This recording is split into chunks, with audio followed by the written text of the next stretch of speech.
get into the.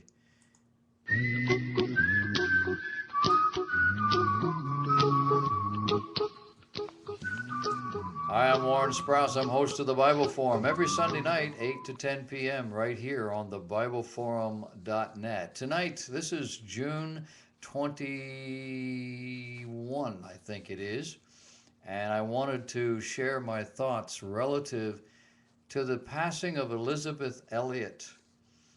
Elizabeth Elliot was 88 years old, the wife of Jim Elliot. She will always and has always been known as Jim Elliot's widow. She has been married two more times since then. We used to call her Elliot Leach, but then she married another fella. I wish I could remember his name. Oh, Lars Gren. He's still alive. He outlived her. But I was alive in 1955, 6, 7, whenever it was. I think it was 53, 5, I don't know. When Jim Elliot and Nate Saint and three other men went to Ecuador, they really believed that God wanted them to penetrate the jungles outside of in Ecuador uh, to look for a tribe, a very secretive tribe, a tribe of people that didn't really want company and didn't want to be seen. And they prayed about this and they prepared for this, and as missionaries, that's what they did. And it was fairly elaborate what they did to try to make contact with these folks. They are a vicious tribe, nobody in the area wanted anything to do with them. They were called the Auca. They didn't call themselves that, but that's what the outside world called them.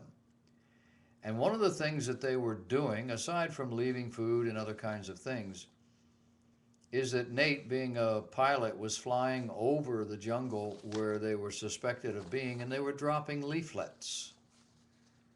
And it turns out that the tribe was picking these leaflets up, and they had drawings, I think, on them. I don't know if they had a written language. I doubt it.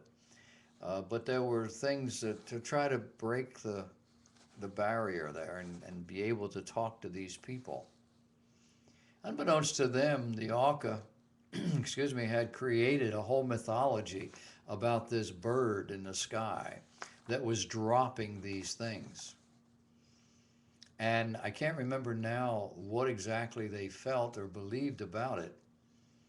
But the day came when these young men walked into that area along a riverbank, a small river that ran through the jungle. And as they did, they made contact with these people. And these people immediately began to kill them, shot them with bows and arrows. One of them, I think Nate, had a pistol, but they never used it. In fact, these men stood there while the arrows were being hurled at them, each of them finding their mark. These were expert marksmen.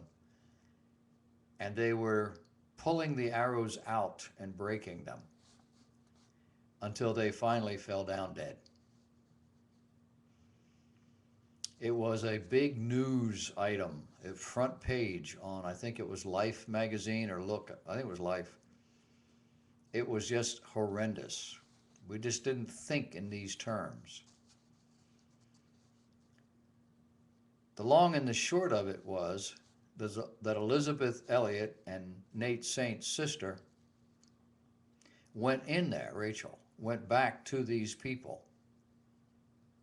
And they took Elizabeth's daughter, who was about 4 or 5 years old, with them, little blonde-headed girl. She and her husband are in a church not too far from here. He pastors a church probably about 30, 40 minutes away. I had a chance to talk to her a couple of years ago at a book signing here in town.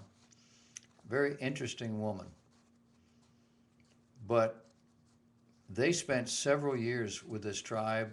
They learned their language, translated Bible portions into that language, and basically just lived their life. Probably, I think about 5 to 7 years, something like that. It's a great story. And Elizabeth came out of there, as did Rachel, and they traveled the countryside. They spoke on these things. Elizabeth wrote books, Through the Gates of Splendor. It's been made into a movie a couple of times. There have been other things that she has written. She never wrote anything superfluous or fluffy. It was always something very, very significant.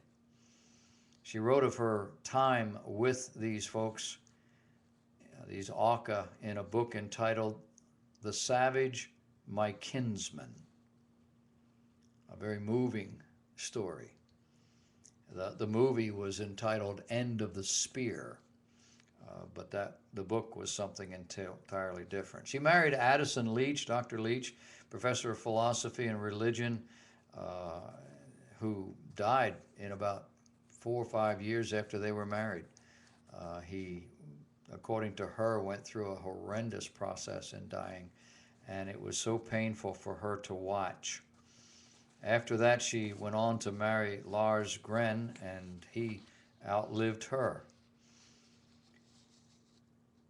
But he says that Elizabeth gained comfort from the Bible in the waning years of her life. She was suffering with dementia. Isaiah 43:2 in particular, when you pass through the waters, I will be with you, and through the rivers, they shall not overwhelm you. When you walk through the fire, you shall not be burned, and the flame shall not consume you. I have to believe, I don't know the context for that passage, I have to believe she was thinking back to 1955. Elizabeth Elliot writings have moved a number of people. She is one of the towering saints of our time, and she will be missed. Elizabeth